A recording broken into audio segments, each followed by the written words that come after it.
Welcome to the Inspiring Tech Leaders podcast with me, Dave Roberts. This is the podcast that talks to tech leaders from across the industry, exploring their insights, sharing their experiences, and offering valuable advice to help technology professionals.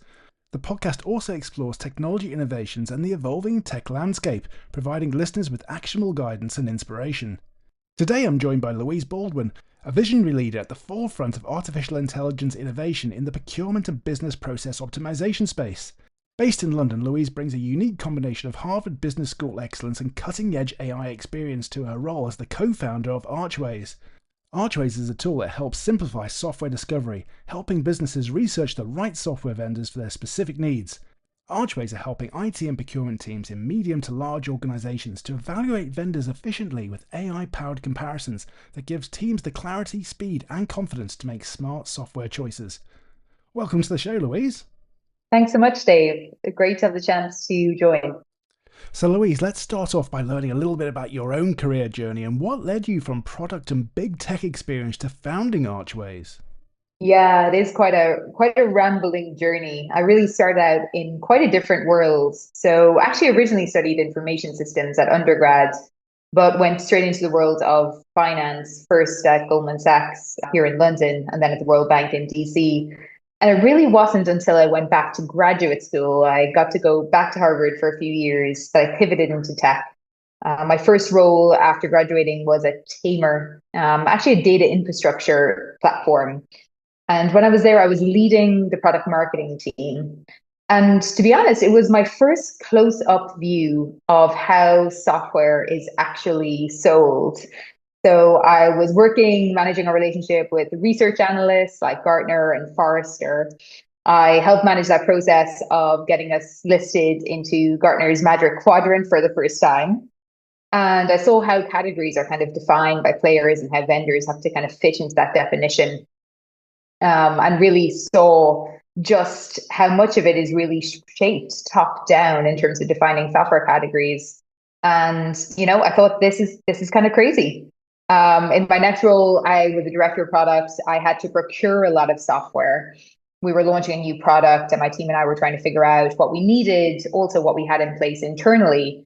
And it was pretty chaotic. We were juggling this internal alignment, vendor sales pitches, research, all the while just trying to get the right tools in place. And it was really that experience of kind of that journey into landing back into tech, but also seeing how software is evaluated and purchased on both sides of the problem, that led me to believe there has to be a better way to do this. And it led to me founding Archways with my co-founder, Keshav.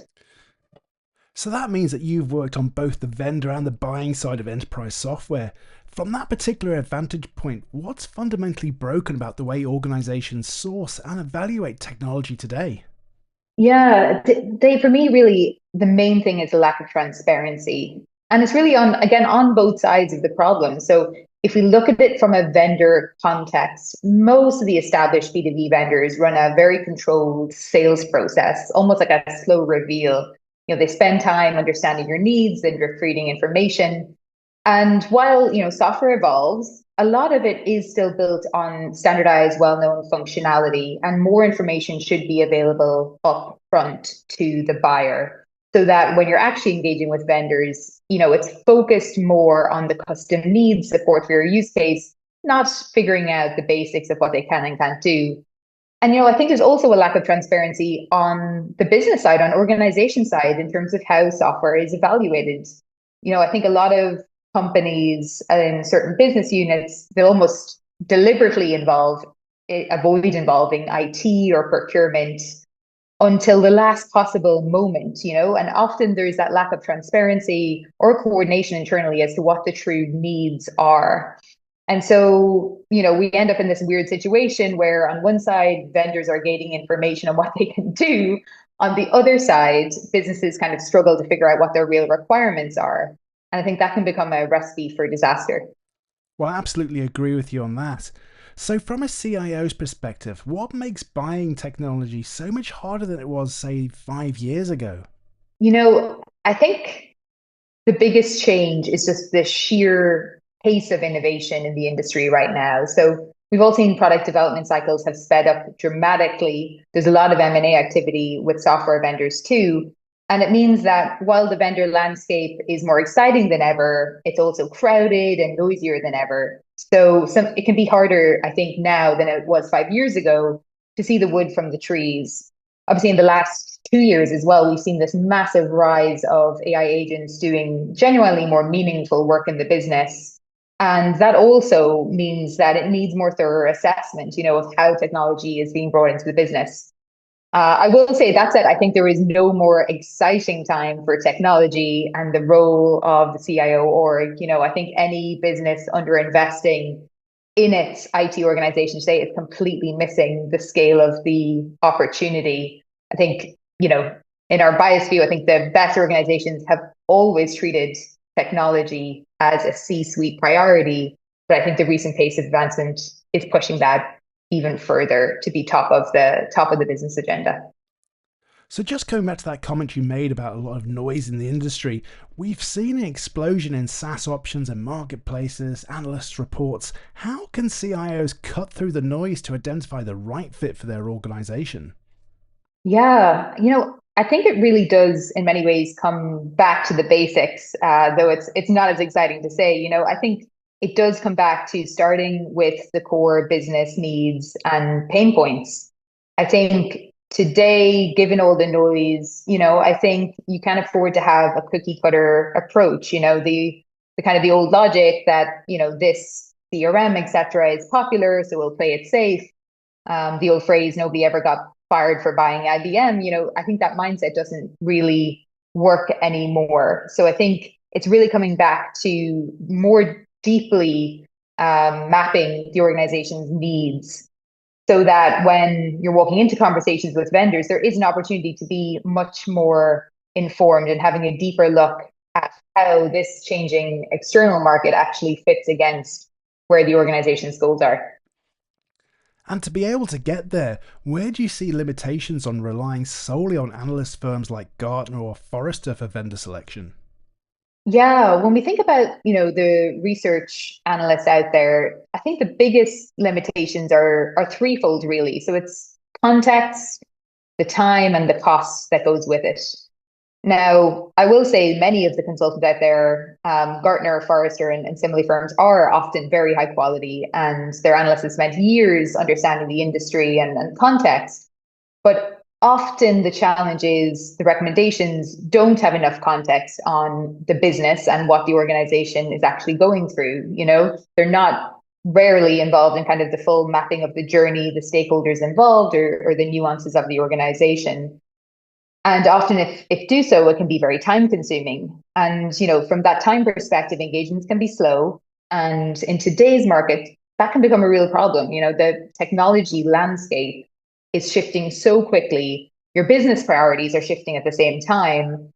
And you can't really afford these days to kind of put decisions on ice for months. The cost component, these services also tend to be quite expensive.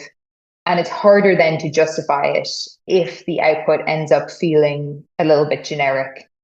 So while often there are still great insights, of course, from these leading firms, I think, CIOs and the org need to weigh those trade-offs against the realities of today's environment for the business when approaching that decision making. And those insights that you've just mentioned, they're often based on peer adoption and case studies that are often cited as the decision drivers. But how can CIOs assess whether another company's success will translate within their own environment? Yeah, so often it is a starting point. XYZ use it, therefore it must be a good fit. I do think, we've often become over reliant on logos in the industry as a reference point. I think just knowing that another business also needed, an ERP, a note taker, whatever it may be, isn't really enough. The real question comes down to, do they share the same problem as us? Do they have the same context? So while logos and reference points are still incredibly helpful, I think it's about digging in and taking a closer look at their actual use case, the scale of their operations, their starting point, and then asking, does that map to our situation? When we think about, trusting peer recommendations or advice from others, we really kind of focus on three core angles. So the first being, do they understand our needs? So not just broadly, but the specifics of our organization. Secondly, do they have a vested interest in the outcome? Sometimes there can be mass commercial relationships with vendors, and I think that is also just a key consideration, is just to be clear that they're vested in your outcome as a business. And third, like, do they know their stuff? Are they genuinely knowledgeable and thoughtful in making those decisions? From those that we ourselves have learned from, I think CIO networks and peer networks in general can be invaluable for finding trusted advice. But I think, it comes down to also, don't make a $1 million technology decision maybe based on a quick text exchange of advice. Make sure that you're doing the deeper assessment just to make sure that they truly understand your context. Well, I think that's very good advice, but as you know, large-scale tech purchases often rely on alignment between IT, operations, finance, and compliance. What approaches have you seen work to bring all those voices together? Oh, I think it's the hardest part of software purchasing. There are so many stakeholders involved, as there rightly should be when you think about the impact of tech on the business. But capturing all of those needs and aligning can be tricky. Our take on it is first to really anchor the discussion in business outcomes. So to define the problem that is being solved, then the measurable impact that you're aiming for. This gives everyone a common North Star to come together on, make sure that we're talking about the same thing when we're having a discussion on solutions. I think the second part is then understanding, of course, each stakeholder's job to be done. How are they framing the technology? Are they a direct user? Are they a beneficiary? Are they a risk owner? I think having that aligned so that you understand what lens is then helps translate the conversation as you kind of go through that alignment piece.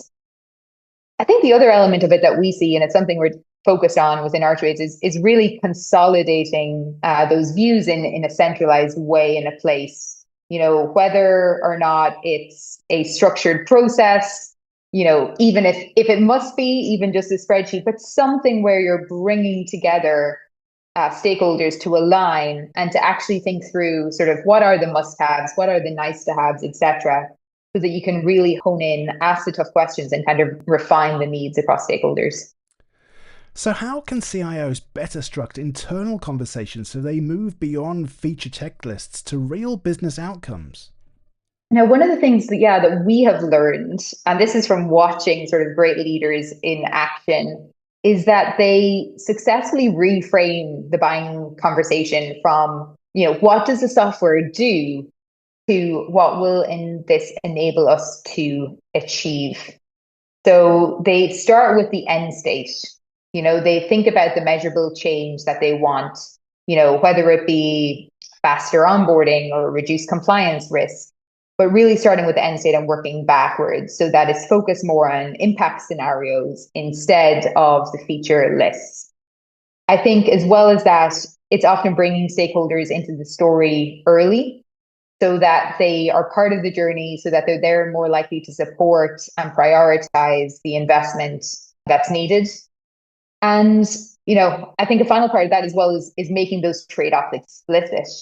So it's really being able to stay rigorous, so map the requirements, be able to get into the details, but be able to come up to see the bigger picture and pull out those trade-offs, whether it's two solutions meet the needs, but one offers faster time to value or lower risk, to really call that out so that we're anchoring on the trade-offs and the big picture when making decisions.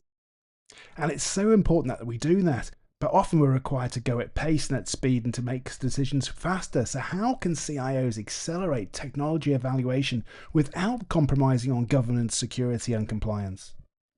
That's a great question. Governance, security, and compliance has always been critical, but right now it feels even more important if that was possible. It's non-negotiable, especially with everything that's happening in the agentic world and with AI.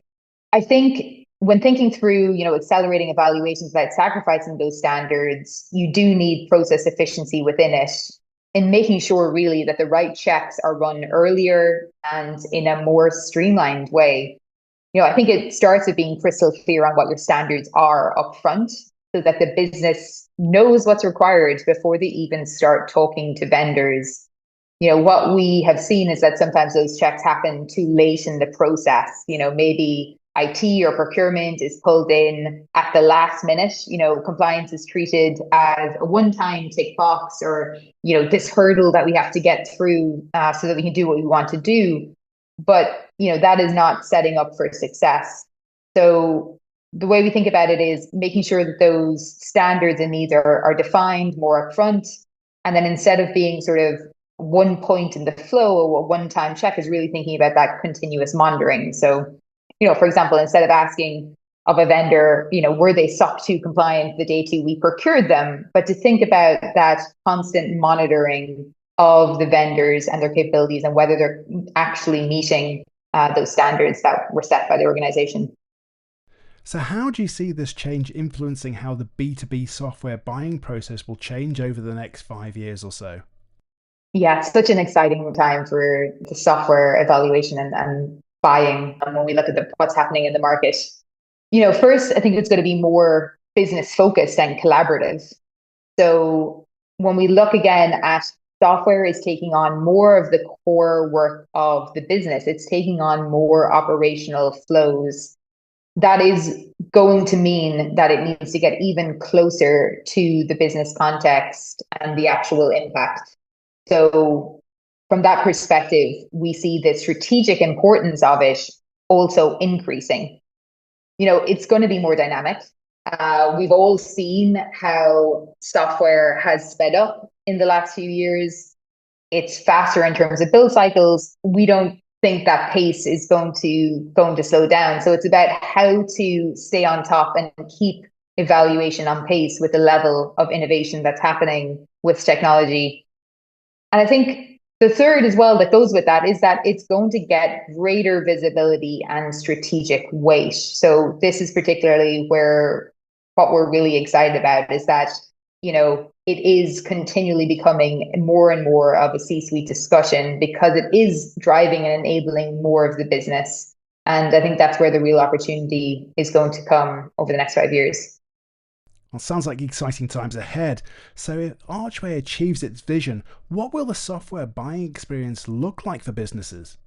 So if we achieve our vision with Archways, buying software will feel completely different for businesses. It's going to be transformed from our starting point today.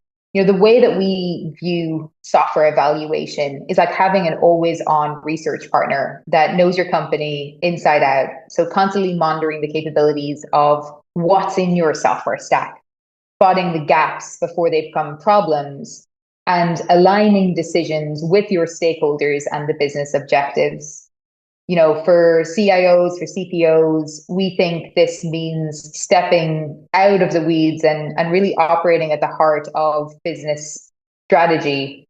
I think aspects of software procurement won't be just about cost and compliance, though those are always going to be key. But I really do think the conversation is transforming more about enabling growth and innovation and competitive advantage. And that is what we're really focused on enabling with Archways. So, when you're constantly monitoring vendors, you're not just looking at what looks good in a demo, but what truly meets your needs in practice. So when we look at that evaluation, that long evaluation cycle that often so many businesses go through with RFPs, etc., we think that's going to be unrecognizable. Our vision with Archways is to keep that rigor of understanding needs deeply, understanding what the requirements are in the mapping, but transforming it into something faster, more collaborative, and more strategic. Well, that sounds fantastic.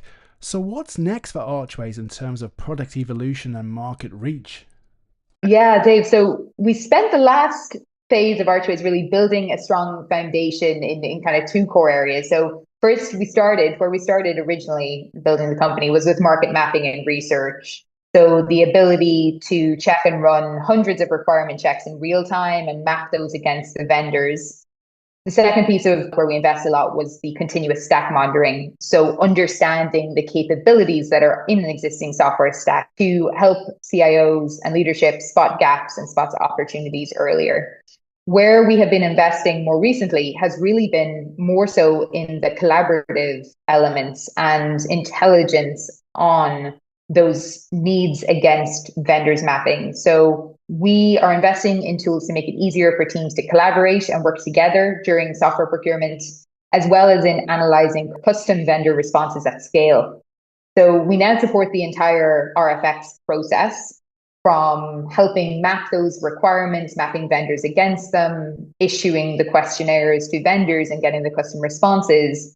But we want to go even further in terms of that smart analysis and scoring of the vendors to really help hone in on the key differentiators among vendors that matter most.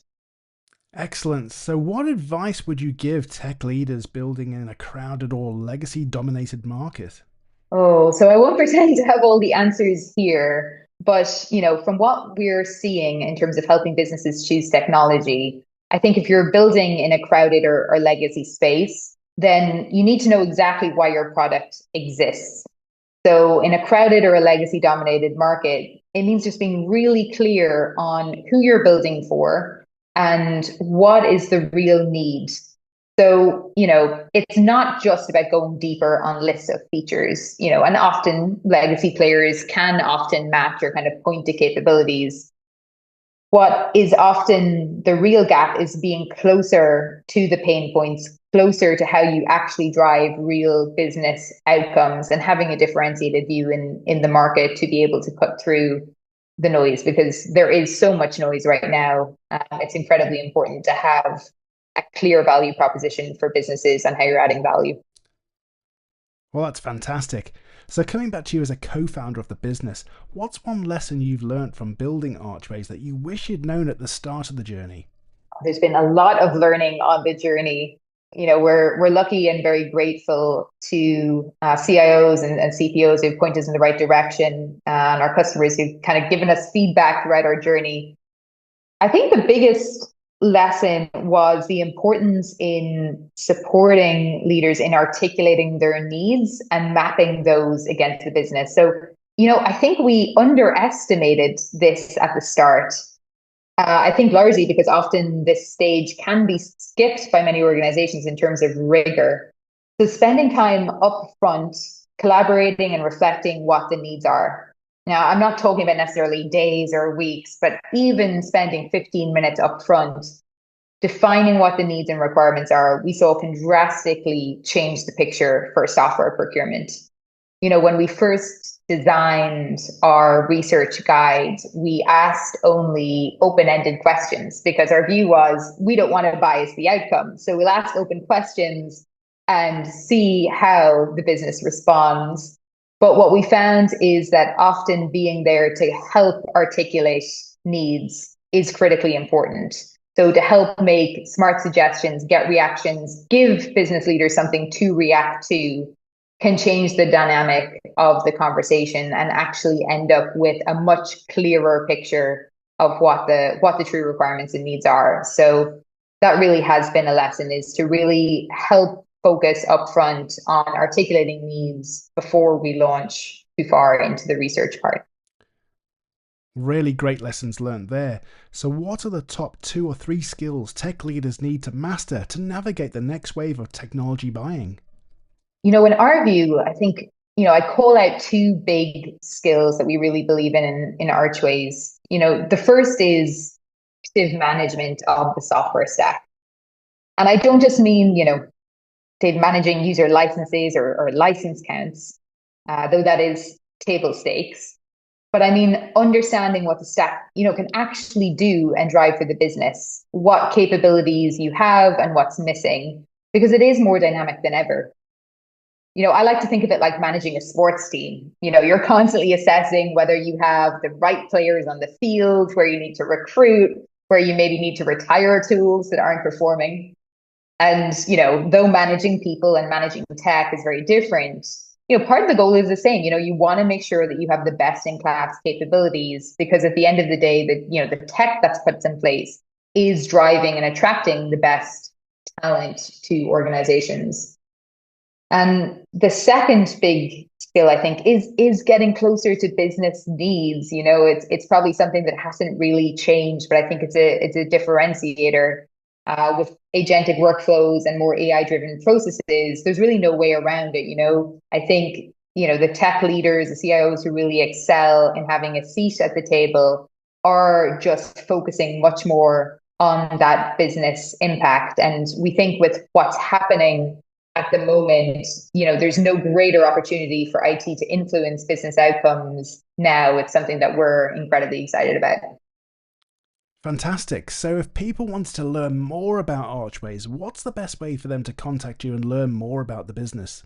Yeah, we would love to have a chat about Archways and get any feedback as well on our product direction. So I think to any listeners, if they're interested in finding out more, please feel free to reach out to me for a chat. You can find me on LinkedIn, or if you go to archways.ai and check us out, feel free to either set up a meeting or look at the product overviews online, and we'd love to have that discussion. Well, that's been really insightful, Louise. Thank you so much for joining us today. Unfortunately, that's all we've got time for, but I just wanted to say thank you once again for being part of the Inspiring Tech Leaders podcast. Thanks so much for having me on, Dave. If you've enjoyed this episode, don't forget to subscribe, leave a review, and share it with your network. Thanks for listening, and until next time, stay curious, stay connected, and keep pushing the boundaries of what's possible in tech.